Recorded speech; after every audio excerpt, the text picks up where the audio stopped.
Well, I could pretend that you're not with him. If you're down a slide, kick it for the night, and you don't have to go. Welcome to another episode of Harbor City Local TV in association with Space Coast Podcast. We're having a fun day today, getting ready for Punk in the Park over in the Eau Gallie Arts District. We have some sponsors and performers in the studio. Heather Clark with Sleeping Sirens. Woo! Hey guys! I'm stoked to be a part of everything. Austin Young with Pineapples EGAD. What's up? You also just heard his track Weekend from his band Lazer Eyes. And we'll talk about that a little more coming up. And then Tony Soland. Howdy. With the Easy Uzis. Going to be playing the stage on Saturday right before TSOL. He's also a big part of what we're doing with Punk in the Park as a sponsor with Standard Collective and the 518 Skate Shop. Yeah. So I guess let's jump into that there, Tony. Let's get into a little bit about what you're doing. What is your... How did you and Rob come up with the idea of the skate shop coming from where you were at before? Well, as you know, it was our music venue, and then COVID happened, and Rob and I decided to join forces, and we talked about doing a small little speakeasy style bar, but we all know there's a few of those down there already. So we changed directions, and both of us love music and skateboarding. It's what we grew up doing. So we decided to open a skate shop and carry some vinyl records as well. Yeah, and you have a definite. I just bought some Operation Ivy discs out there. It's a great little shop of records. And so even though it's a skate shop, there's a ton going on in there. Now, how did you feel changing from the venue to the skate shop? Was that something hard to give up, or moving into this new venture, was it more exciting? Well, it's bittersweet for sure. I think a lot of the local bands loved playing the venue. The sound in there was great. We did. Yeah, it was awesome. It was a really good time. So definitely bittersweet, but it was time. There's a couple of really great venues like Pineapples and some other ones that are popping up around town. So it was a good time for Rob and I to change directions and open a skate shop and show our love for what we grew up doing. Right. Yeah. I mean, COVID taught a lot of people a lot of things, sure. right? Absolutely. Yeah. Now, you said that your history with music and skateboarding. What is your history with the skateboarding and how that brought that to 518 or the music? Whatever Sure. Your contribution. Well, I grew up surfing and skateboarding in Satellite Beach, and ever since I can remember, like the first 411 skate video had Operation Ivy in it and hip hop, and my love of music and skateboarding comes from that. I never looked back. It was just something I was passionate about. Fast forward a couple of years, I worked at a place called the Groove Tube. Yeah. Dave Setgast owns and taught me very well. Had tons of great local bands playing there. Working there, I was fortunate to meet the guys from Hurley, and they sponsored me as a little guy, shop guy, and opened a lot of doors for me, which in turn allowed me to meet a lot of skaters and surfers and really dive into that culture. Now, speaking of the Groove Tube, what were some of the major bands that ended up playing around that area? Well, Sublime was probably the biggest that played on the front porch. Yeah. Yeah. I know that video keeps, every once in a while I see it come through on... yeah, please don't watch that video. I love it. I mean, it really makes the connection on where we're at does, now yeah. a lot, It's just, I looked like Austin, that hair piece. Nah, you rocked it way better. You look way better. Nice. Yeah, actually, that's where I got some of my first 7-inch records was at the Groove Tube. Yeah, Dave and Diane were ahead of their times for sure on that. And, yeah. They were the first ones to carry punk rock CDs in the area. Definitely. And then the vinyl, and they kind of dove into like the house music and all that kind of stuff. But and then the fashion aspect is really what drove me to do what I do now. So that's where you learned that, huh? And brought you to where you're at now? Absolutely, yeah. I mean, because you're, how long you've been in EGAD now? With Standard Collective? Almost 7 years. Yeah. I mean, and when did 7 years ago, it's not what it was now. Oh no, there's tumbleweeds down there. Yeah. I mean, you had Intracoastal, which obviously they're a staple, and Anaya Coffee pretty much were the two major places down there. And then we came in, and Rob and Becca opened up Traditionals and Salty Fox, and Right. the rest is history. Yeah, we had Wes and Lisa on before their 20th anniversary party, and they used to talk about. They actually had to kick out some people from living under their house, under their shop. Yeah. And how seedy it was a little bit back there. Sure. Did you have with any of that moving in? No, not really. It's Yeah. getting seedier now. It's getting seedier now. Now that we're there. Yeah. Excellent. Yeah, it's definitely developing. Yeah, it's a weird transition right now because we're seeing, there's a lot of people seeing it as a diminishing art district with things like the Fusner changing, but in some of our eyes with Traditionals and you and 518 and what we're doing here with Punk in the Park, Pineapples opening. I mean, there's a lot more musicians in the area. Sure. If we do this right, it's actually a rebirth. It's a renaissance of it. It's like a changing of the guard. No disrespect to all the artists and the older folk that are down there, but there's some new emerging artists, and so the times are changing, and it's time for the new artists to kind of be able to come out and represent what they do, whether it's taxidermy or spray paint or pastels. It's more youthful, if you will. Definitely. And with the economic change that's happening in Brevard County, specifically Melbourne, how do you feel about these types of changes? How do you feel about these people that aren't exactly a part of our community but are now becoming a part of our culture? That's a tough thing, of course. Yeah. Of course, when money comes in, it changes everything. Hopefully, they're true to their mission and what they're trying to accomplish down there with the hotel going in and what they're doing. I believe what they say and staying true to the arts and making an artsy, boutique-y hotel. And, we hope that brings transient traffic down here that spends money and supports the lifestyle that we're trying to accomplish. Yeah, and I feel that a lot of that's up to us to hold them responsible. Sure. Like, of course, money's going to talk to them. Of course. And the culture is what speaks to us. But as long as we keep doing what we're doing, we'll be fine. Yeah. And what you're doing is pretty amazing down there for a long time now. Now you, with the shop, with Standard Collective, like you said, you've been there 7 years? Almost 7 years. Almost 7 years. And you've been down there with your better half, right? Oh, yeah. Elena Roby. She's the best. She's amazing. I love her. Yeah. She's the sweetest. She is. Yeah. Yeah, I couldn't do it without her. I mean, I opened the shop in 2010, but she's been there since day one, and it wouldn't be what it is without her for sure. Oh, you can definitely see her influence in there. 100%, yeah. I don't know that you're picking out all those dresses. And no. She makes me look like a goddess every time I go in there. She's a great stylist, Same. merchandiser, and awesome too. Yeah. Excellent.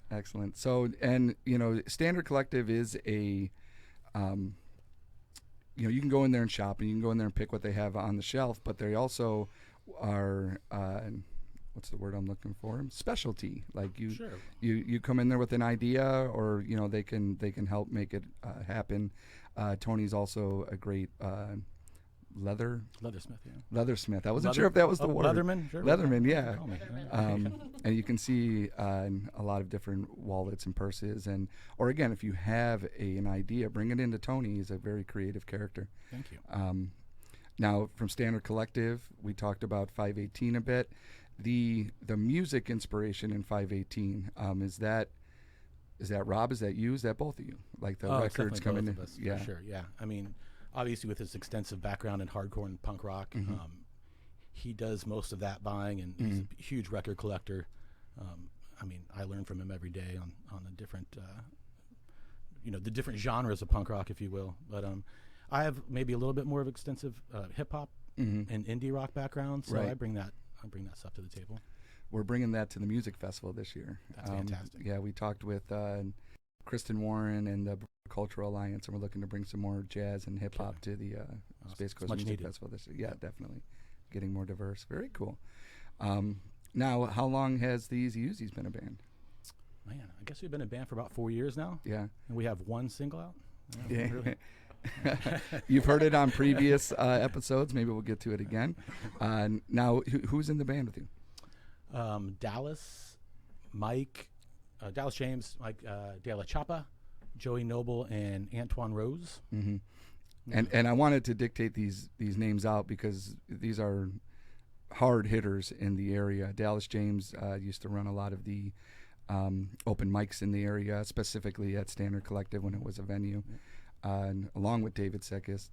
And then Mike De La Chapa with Apocalypse Coffee, when it used to be open mics, was a big part of our music community and still is with Easy Uzis. Yeah. Now, how's everyone feeling about this show coming up? We're excited. Yeah, we haven't played a show in a couple months. So obviously opening for legends like TSOL, everyone's pretty ecstatic about it for sure. Yeah, I've been seeing a lot of buzz. Actually, that you've been a lot of the comments on the social media and some of the sponsors that are, sponsoring. They're saying, "I can't wait to go see the Easy Uzis." That's exciting. It is exciting. I should probably read that stuff.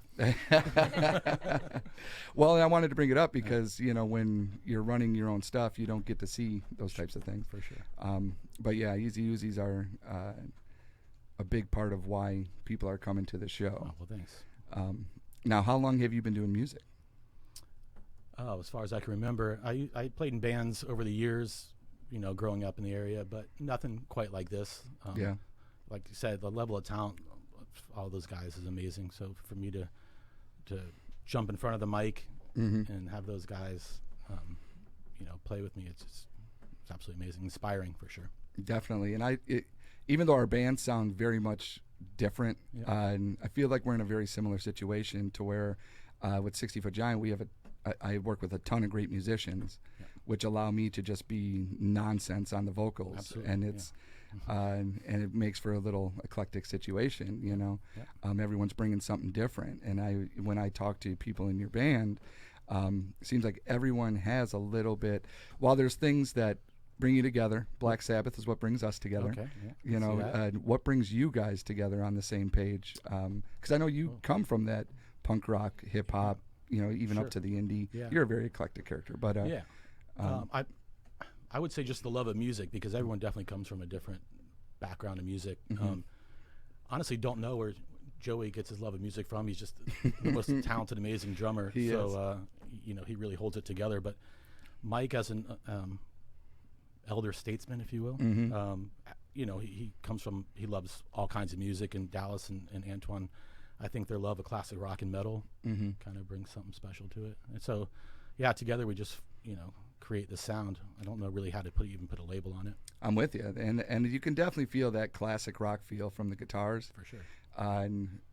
But what you bring to it and punks it up. Oh. And it brings it to that 70s level.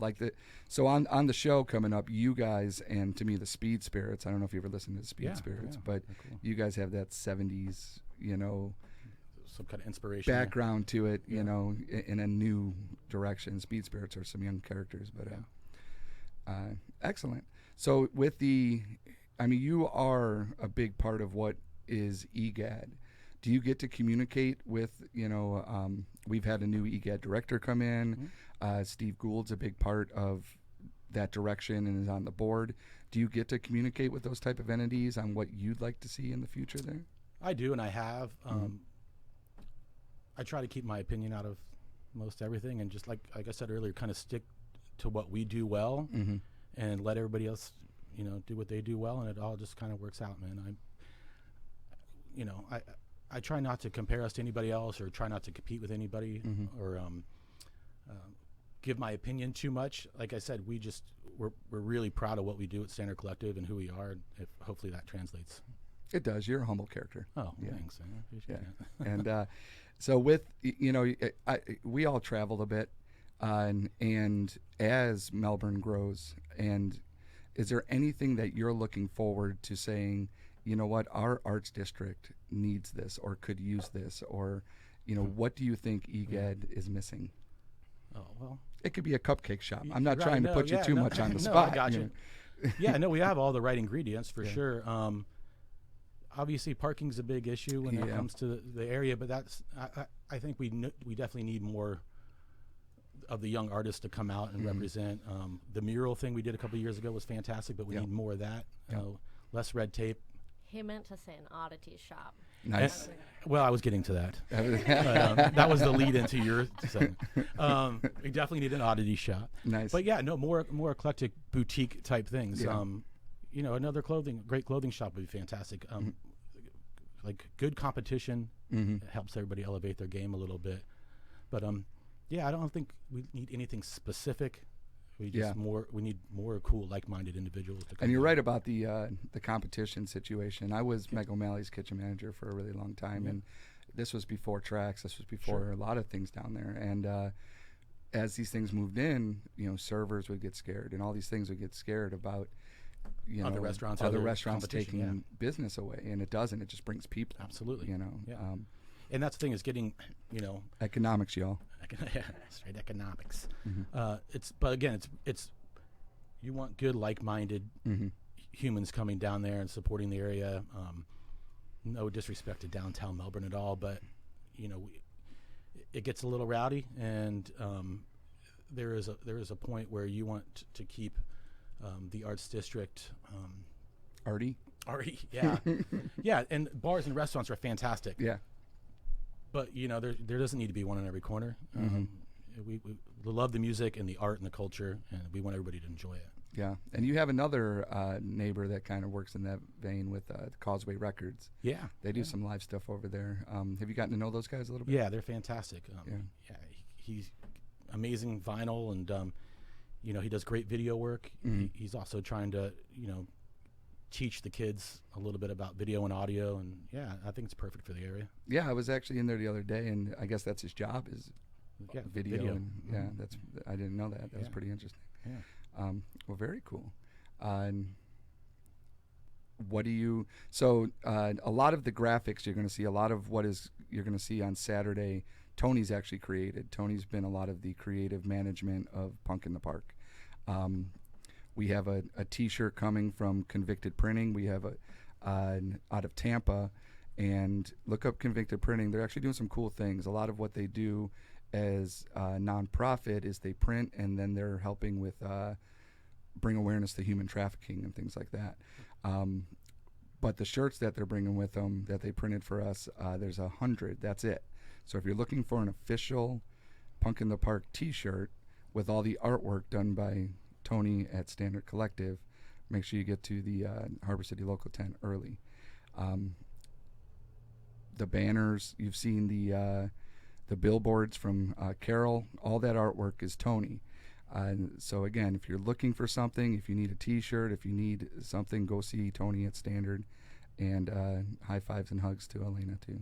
Absolutely. Thank you. Yeah, excellent. Appreciate it. Any comments? No, I think we pretty much summed it up there, Steve. I try to be a little thorough. That was nice. Yeah, excellent. Yeah, appreciate you. Excellent.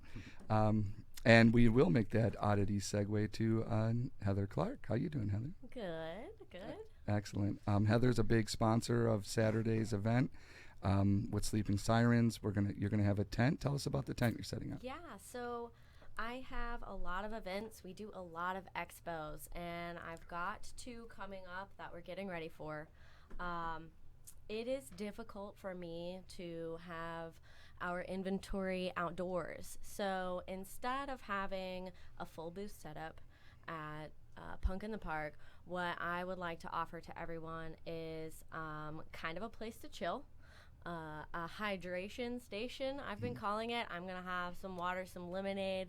I'm bringing a tent with walls, and I'm going to test out today and see if my portable AC will actually cool it off a little bit. I'm going to have some promo material out for Sleeping Sirens, of course. It's just going to kind of, it's a little different. I've never really been to too many events that have, something like that for everybody to come and hang out and chill at. But some of my items in particular will explode if they sit in the sun for too long.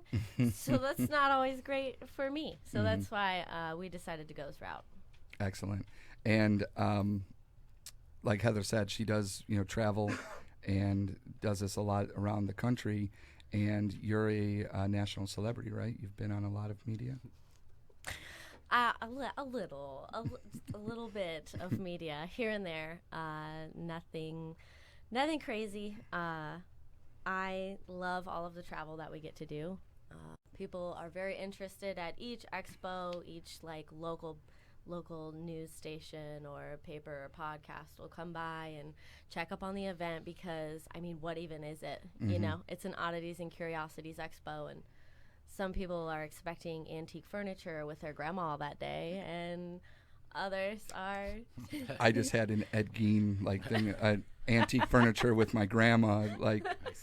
Ooh, man, I'm sorry. Shopping with grandma at Taxidermy and Oddities Expo can be interesting. But no, it's a lot of alternative lifestyle. Tattoo shop owners love to decorate with a lot of the items that we have there. House and home decor, amazing artists. I'm in awe every expo of the artists that I get to travel with. It's amazing. We have one coming up in Tampa in November. I know that's not quick, a quick coming up, but I would love to see some local faces over there. If you can, it's totally worth checking that expo out. I love teaching that class, the taxidermy class. Well, and that's kind of where I wanted to go next. You're not just, creating art and selling taxidermy, but you're an educator. Right. So tell us a little bit about what you do in those courses. So for the taxidermy classes, for the expo, each year we have a different subject. Last year was jackalopes. This year is two-headed ducklings. It's all gaff taxidermy. It is a single-day class. I do a lot of the prep work for students. I can have anywhere from 12 to 50 students from all walks of life, all ages. It's really cool.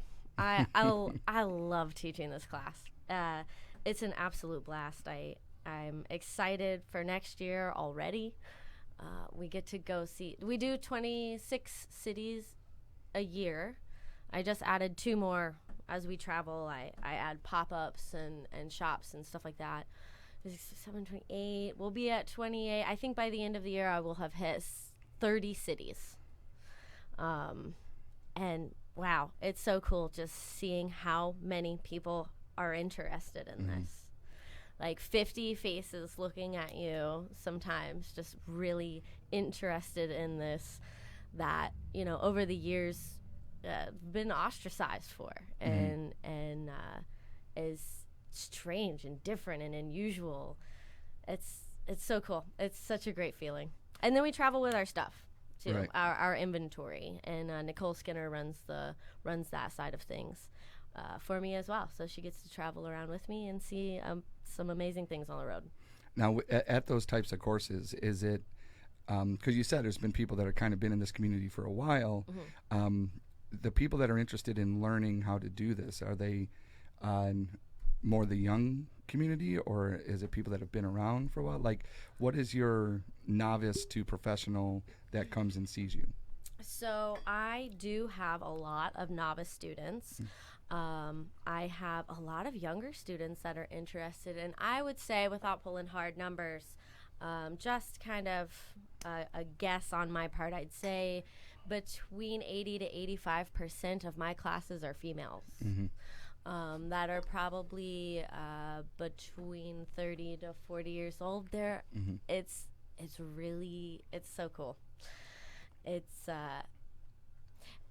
does say a little bit about the industry. With it can be similar to the tattoo industry in an apprentice type of way, but this is very different from that in the sense that a lot of instructors are big game trophy taxidermists that take on apprentices, and they're generally all male dominated. It's a very male dominated industry. So it's nice to see this new blood come in a little bit to kind of circle back to new artists and new things. Do you see a dramatic difference in the, like you said, that's a sportsman, male-driven community. Do you see a difference between the ones that are interested in the sports side of it and the art side of it? Absolutely. A huge difference, a noticeable difference. That's an easy one to call. Yeah, it's a pretty easy one to call. Yeah.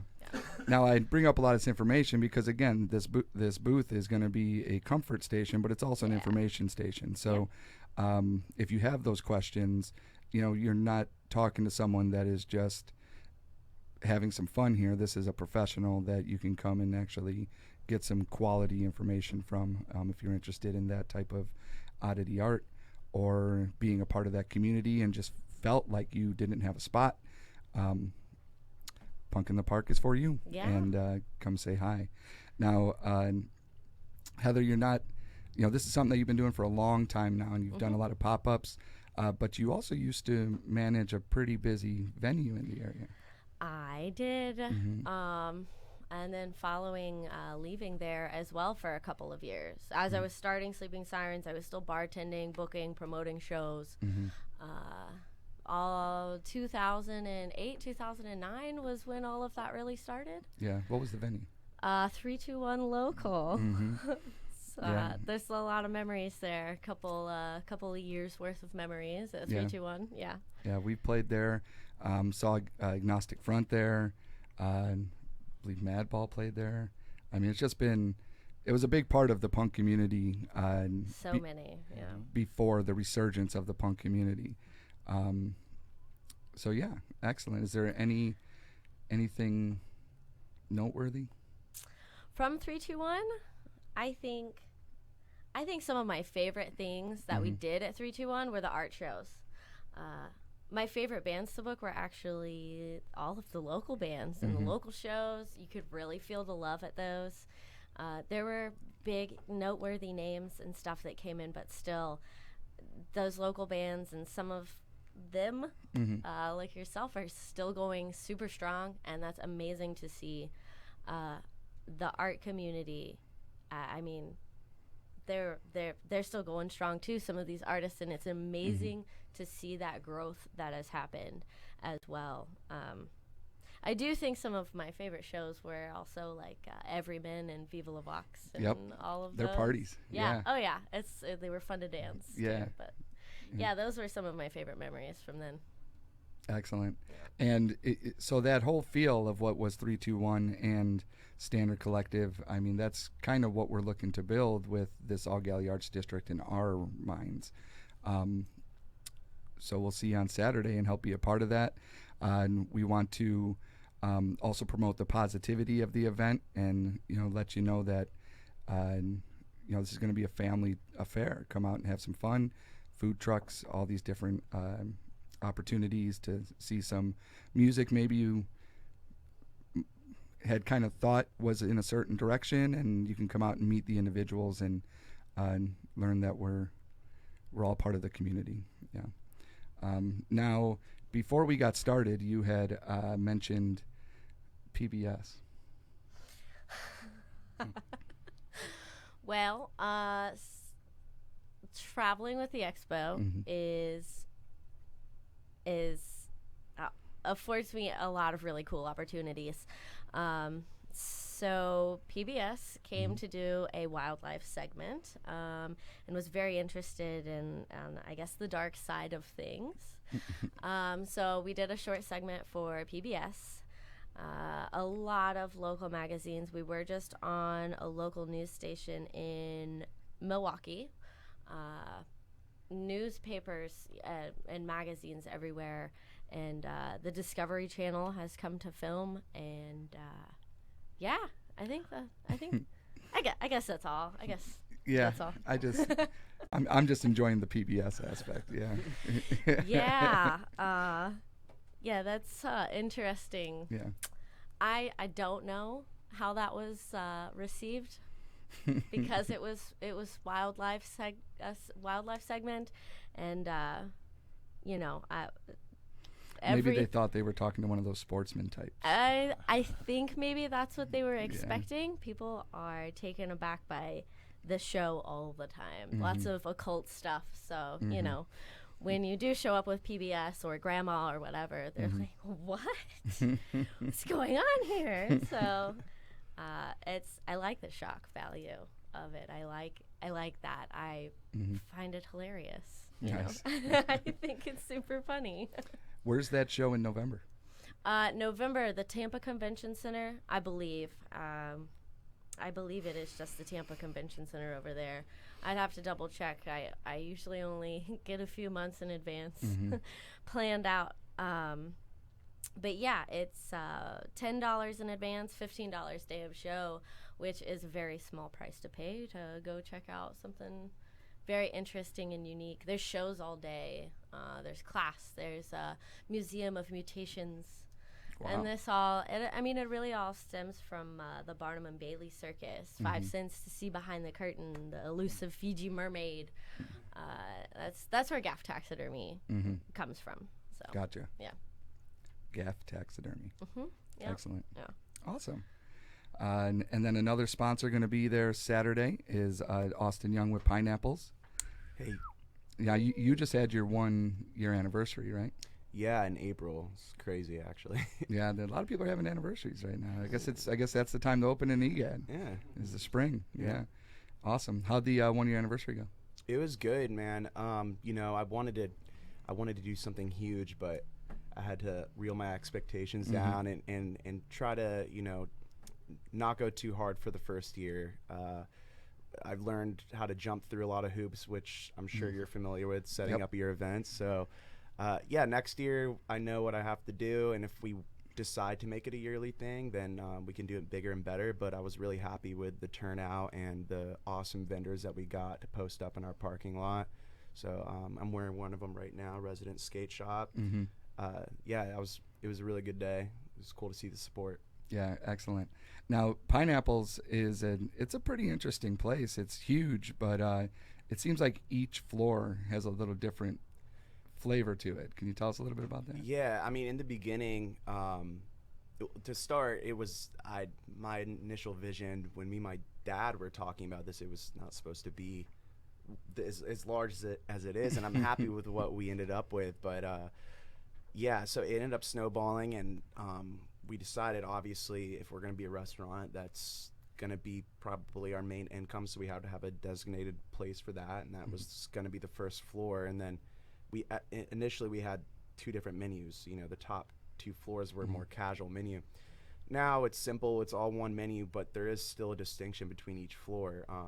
I haven't really pushed the branding as much with the 3rd floor, but initially that was supposed to be more of like a cocktail chill area, but everyone wants to dine up there. That's where everyone wants to eat their food. So makes sense. Yeah. So really, it's definitely a different vibe from the 1st floor to the 3rd. But the one that really stands out the most is the 2nd floor, the Moon Room, and that's where we push it to really be a different space dedicated to arts and music. To kind of tie us into the area a little bit more. Now you do a ton of music there, but you also have it's every Thursday you have a special art day. Is that right? Yeah, it's my friends. They started it somewhere else, and when they brought it to me, I was like, that sounds awesome. They call it Vibe Tribe Thursday, and it's just invite your creative friends out, and you can jump on stage and collab with the DJ or whatever. Sometimes we do things like that. We'll have featured guest musicians, but the gist of it is live music and live painting. So we'll have a couple people out there creating art right there on the 2nd floor, and then we'll also invite special guests to display their art, and you can buy prints, support them, whatever, or just come hang out. So. Now, this week, there is no Vibe Tribe Thursday. Why is that? I don't know. I think it was like a scheduling thing with what the guys were doing, but I thought it was because it's the official after party. Well, it is. It is. Well, I had already scheduled Evan, who is the DJ for it, and maybe that's why he wanted to focus all his attention on that, because I know he just hit me up. It was like, hey, we're not going to do it Thursday. We're just going to now do it Saturday. I'm going to invite the guys out to come paint. And I was like, that's awesome. It's probably the best time to do it because of what's going on. I don't even know if he knew at the time, because a few weeks ago I was like, this is going to be, the after party for this awesome event going on in the park. So, yeah, if you guys are in the park and you looking for something to do after it's over, come over to Pineapples in the Moon Room. We'll have live painting and music.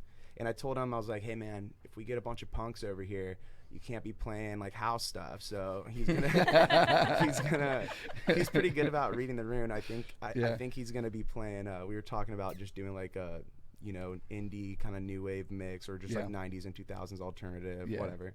Yeah. That sounds good. Yeah. Now, I heard at the infancy of what you did, a lot of it was kind of thinking about the old school Dr. Joe's type idea. Is that true?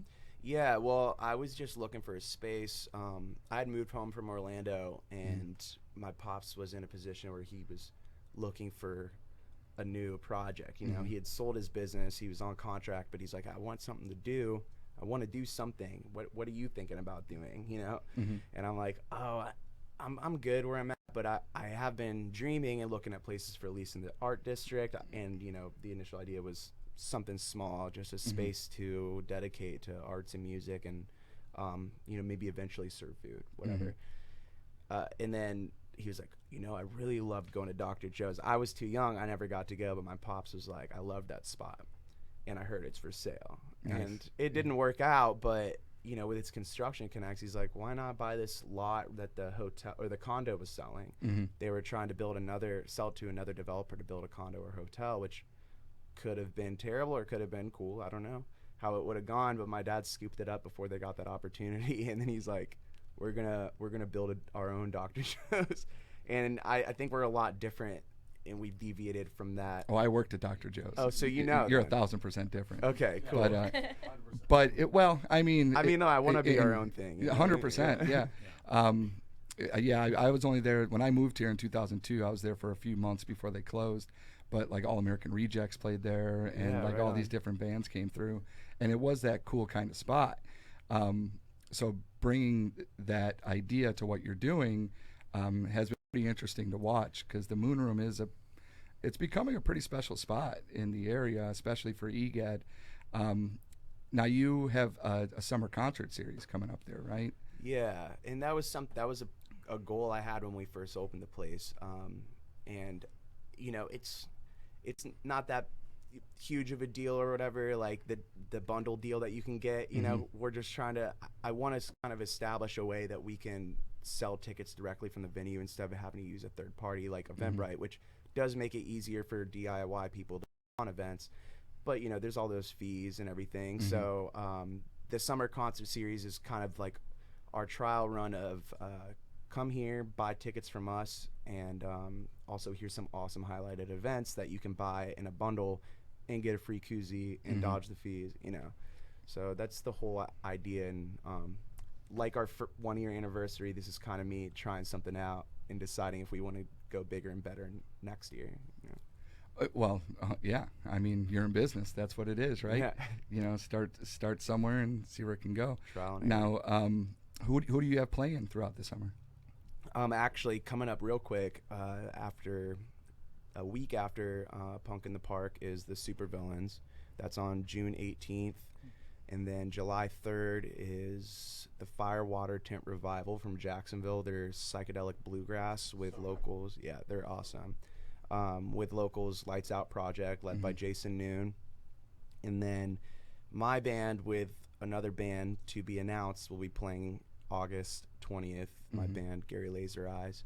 And then in, what's the next month? September is the Reese Rise. I don't know how to say their name. Is it Reese Brothers? They're really awesome. I've seen them live a couple times. They're out of like St. Pete. Yeah. They're playing with Honey Hounds, my buddies from Jacksonville, who are crushing it right now, which is like some awesome blues rock. Yeah, Honey Hounds are great. I've seen Firewater Tent Revival. They're like the Everyman. They're just a party band. They're just and it's funny because you can go and see them, and if you're not, I'm gonna bring it back to the punk. Like they do a bunch of punk songs, and you don't know it, but they do No Effects. They do a bunch of punk songs in a bluegrass style. Who do you have opening for Firewater?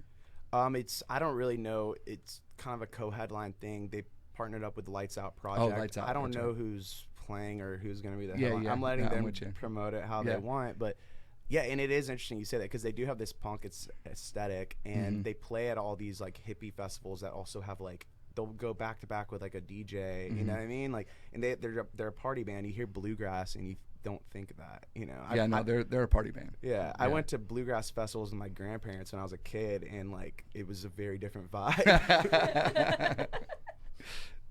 But I love the sound. So for them to bring it into I don't know, something that's good for the bar atmosphere, for the party atmosphere, like, I mean, they're welcome back anytime. They're really Awesome. cool. Now, I did spend a lot of time in the restaurant industry, and you are doing a few things at the same time. You are running a restaurant, but you have this really rad venue on the second floor. How do you promote those? Because they have to be promoted differently. Yeah. Well, luckily, I mean, we've partnered up with some good people, so I have good content to work with as far as the food and the service goes. Like, I'm always impressed with the things that we cook up. I have a little bit of say in it, but I'm not like the food expert, you know what I mean? I've considered starting like a separate social media for the band and art stuff, for the Moon Room, basically, because it does get to the point where that's what I'm sharing the most, and that's not always the target audience. You know what I mean? Yeah, that's why I bring it up. Yeah, there's a big overlap, and obviously I don't want to complicate things in the very beginning, but yeah, it's been something I've been toying with, is almost really establishing the Moon Room as a separate entity within Pineapples, so that people who, you know, they're just casual diners that stop by and maybe they'll catch a band, they can follow Pineapples, and then people who are like, I'm coming for the shows, they can follow the Moon Room. Right now, that's not a thing yet, but I'll be sure to put it on blast on the Pineapples social media if I do, you know, kind of separate the two, which, yeah, it is a good point. It has been difficult. Well, you've been in business for a year, and you've been blowing it up for a year, in all honesty. I mean, how receptive has do you feel that you get, because to me, you have a beach vibe there, you know, especially within the restaurant area. Do you feel that you get an all Brevard feel? Do you draw people from beachside? Because people that live here, there's a dramatic difference there. There really is. There's a huge difference in the types of people that live here, and that's the thing, is like, there's a huge overlap. We have a huge eclectic crowd, and depending on the night, you know, once dinner's over and it's more of the nightlife crowd only, it narrows down quite a bit. So it's like, this crowd is here at this time, this crowd's here at this time, but like I said, there's gonna always be that overlap, and you know, we don't want to like pander or cater to one crowd too much, but the vision for the Moon Room is definitely, I guess, different than what we would like. The restaurant needs to be all welcoming, you know what I mean? And yeah, you're right, all Brevard. Like, I mean, I come from a background of, like, you know, hanging out at the beach, boating, things like that, but then also, you know, small dive bars, like, and, you know, rock music. Like, I don't know, sometimes there is overlap with those crowds, sometimes they don't. They don't, you know, and they don't want to hang out. So I don't know, it's a fine line to walk, I guess. Yeah, and you get both of those bars beachside too. Yeah, of course. It's the beauty of Brevard County. Yeah, I've actually been asked to leave some bars beachside, dive bars, not dive bars. I went in there and said, what kind of beer do you have? And they told me, if you have to ask that, then you're in the wrong bar. And I'm thinking, I'm beachside, right? Wow. But yeah, but now you made a comment on, you know, starting at a level that where you need to be, rather than just getting giant right off the bat. Where do you see the Moon Room in like a year or 5 years? I mean, the thing is, it's like, the room is only so big. Yeah. So I can get acts up to a certain level. I have goals, like, for bands that I'd like to play in that room. And if I can't get that one, then, like, you know, there's somebody that's of equal value to me personally. Right. But yeah, there's a certain level of bands where they're that are the goal, where I know they're not too big to play in a more intimate venue, but we can't accommodate them because we've done it right, you know, but the space is only so large. Yeah. So I just want to get to the point where that window of bands know that this is the spot to play. And there are other options that are great, but I want to. So it's not about the amount of people in the room, it's about the event that you're putting on, basically, in that intimacy type situation. I think about when the Slackers played at Standard Collective. Slackers will, you know, bring thousands of people. Right.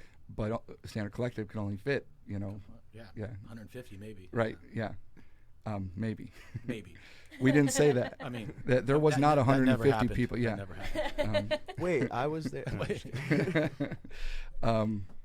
But I think you're right there with that idea of, even if there's a band in the area, creating an intimate situation with, personnel in that band is a great idea. Now, do you plan on doing music, or do you do music anywhere else in the restaurant, like upstairs or anything? Like that? I mean, like on special occasions, like on Valentine's Day and just other random days, we've tried it out on the first floor, because I feel like that's the place that actually needs the draw. People really only eat there if they're like looking for that intimate space, you know what I mean? Or the weather's not, Right. good. Everyone wants to go up on the roof, so we'll throw up mostly what we do outside of the second floor is acoustic acts up on the third floor. So, Yeah. But we've had like sax players on the first for, like I said, special occasions. Yeah. Very cool. And now we talked to Tony a bit about where EGAD has been and where it's going. And how do you see your contribution to the future of EGAD as a whole, or how do you feel about the direction that EGAD is going? I see the direction. I see the right players, and there's many sitting right here that can push it in the right direction. And I've always felt like I'm in a position where I can influence, hopefully, I can influence the direction, the growth, and encourage others to want the same. And so my goal is to try to steer that in the right direction. And I see people that have been doing it that I look up to, and I'm like, that's what I want to do. I don't want outside money coming in here and influencing it the wrong way. Like, obviously economic development is awesome and it's inevitable, but staying true to, the culture and not deviating from the plan is ideal. And I think, like, within Pineapples, we want to stay true to that, and that's my vision for our venue. Then outside of that, just personally, I'd love to, I'd love being involved in things like this and helping out where I can, just as me, myself. Well, you hit the word, and because around the, town, and, I participate in a lot of city stuff with Harbor City Local, but, you hear people speak up and complain, but it's a level of involvement is really all it is. So if you have a direction, if you want to participate, you have to be involved. Otherwise, you're locked out of any sort of way that it's going to go, and then can't really complain later on when you didn't participate. Now, also being connected with a city like that, Melbourne, Palm Bay, because they link us together, are on a lot of lists. We're on a lot of best place to vacation, highest economic turnaround after COVID. Like, we're on a lot of those lists. And when you're on those lists, the people that have the money want to participate too. So again, it's just about coming out to Punk in the Park and participating. But yeah, we're going to have a lot of fun. Now, so you have this great business. I mean, you guys are a big player in EGAD now, but you've been in the music scene for a really long time. And how long has Lazer Eyes been a band? Man, 7 years technically. Yeah. Like the first year we were kind of, sometimes I think we were like playing under Austin Young. And we started out just doing events. I was living in Orlando, and that's where we all got together. I mean, the original 4 of us were all from Melbourne.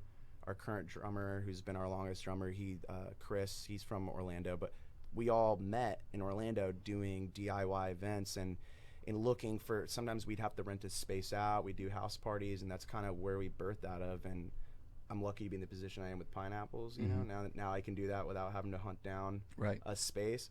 But yeah, that was what we were doing back then. And over like the first year of us, I guess, playing together and toying with the idea of like, we're Lazer Eyes a band, then we really like started grinding and writing music together. And we've been based out of Melbourne for the most part. Our drummer still lives in Orlando, Chris Jones, since like end of 2018. So been back over here for a while. But before all that, I was putting acoustic CDs in Standard Collective in the mall. Yeah, dude. Very cool. Slanging Yeah, CDs. Austin Young with his little mixtape. Yeah. How long were you in the mall? Unfortunately, for about 4.5, 5 years. So Standard I Collective shouldn't say has- unfortunately. It needed to be there at the time, but Yeah. So Standard Collective has been a thing for over 10 years. Then. 2010 is when we opened. Wow. Yeah. Okay. I think it was shortly after that. I was like, this acoustic demo. You please put it in. Sell it. It was Now, cool. where did the name Gary Lazer Eyes come from? It's a mystery, man. No, I'm just kidding. I've answered the question before. At this point, I just don't. I just want to be like, I don't know. But it's from Trailer Park Boys. Like I said, we were young, dude. We didn't have connections out there. That's why I don't know. I've never seen we Trailer were Park just Boys. yeah, Yeah. dude. We were just sitting at home most of the time, watching Trailer Park Boys. Not smoking anything illegal, and then and we thought it was hilarious. I look back on that one episode that we took it from. Now I'm like, how was this that influential on Yeah. us naming our band? You know, but it is what it is, and we never changed it, so it's too late now. It's a cool name, though. Where did Easy Uzis come from? Mike De La Chapa came up with that. It's basically, kind of shooting from the hip. An oxymoron, Yeah, basically. yeah. It's, a love gun, Yeah. if you will. It's, Yeah. yeah. Ian Soden is an artist in the area, and he drew up something for Lost Satellite that we never used, and it was basically a giant heart on a hill that was bombing a city, but it was love bombs. Yeah. And that's all I think about every time I think of Easy Uzis is love bombs. Same mission, man. Yeah. We're on the same mission. Yeah. Very cool. So Gary Lazer Eyes has that show coming up in August. Do you guys have anything else coming up? Yeah, we're putting together a run. I think we're gonna be playing FinFest in Jacksonville, so we're gonna connect those two dates. There's a few other shows we haven't announced yet, but around that time we plan on releasing our second volume of Love and Local Honey, which is kind of a 2-part album we've been working on. And if not by then, at least a single or two. Yeah. It's a long process recording things, especially when you work with Anthony Feda. Yeah. I'm just kidding. I love that dude. But I don't have like a release date yet, but we're planning to put some music out around that time, and we'll have a string of shows, and we'll announce that soon. Very cool. Very cool. Any comments? I'm just stoked for Saturday. I'm stoked for the opportunity to be a part of something like this, and I'm stoked for a potential Oddity shop to be in EGAD. Let's make it Tony's happen. right. We do need more shops, and it's happening. yeah. I hope. And mortar. I mean, that doesn't work for some people's businesses, but it would be awesome to see more of these vendors get a more permanent spot here in EGAD. And For sure. here's looking forward to that. Excellent. Now, again, we have sponsors here, Sleeping Sirens, Pineapples, Standard Collective, 518, and we're in association with Space Coast Podcast.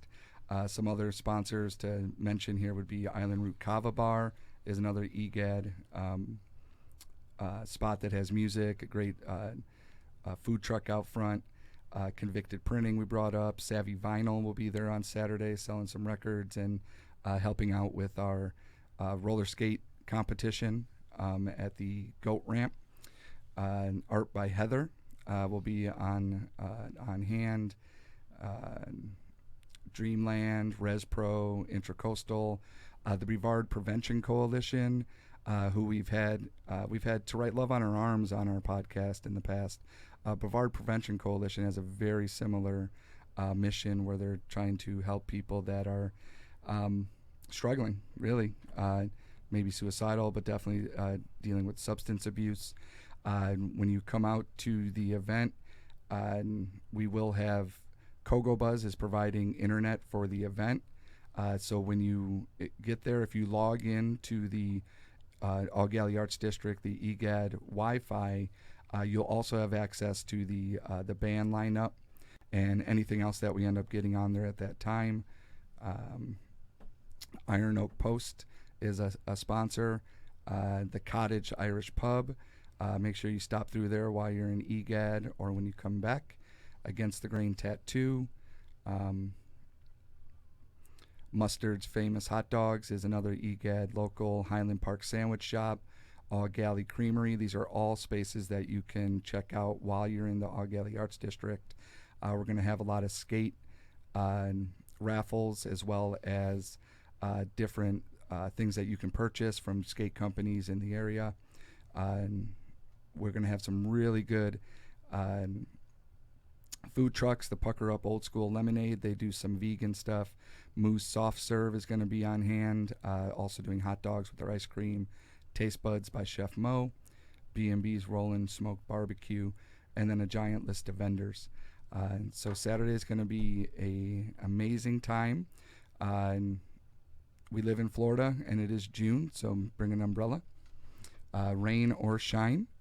And again, Harbor City Local is a 501(c) nonprofit where we do put on events. We promote art, music, community, education, and then anything that we do goes to community and education initiatives. You can stop by the Harbor City Local tent and check out our music scholarship that we have with Wickham Road Music. If you or you know someone that cannot afford a musical lessons or maybe need an instrument, we can help you get that. We do have a scholarship for that. And if you want to start a partnership, or maybe you want to take a lesson somewhere else, like the Groove Shack, hit us up and we'll try to help you out. But we hope to see everyone Saturday, Punk in the Park, Eau Gallie Arts District. I'll be posting some parking spaces soon. Do not bring your animals; they are not permitted in the event area. And no moshing, no stage diving.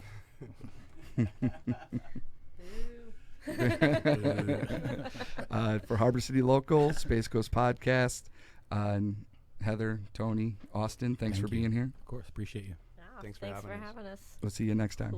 Peace.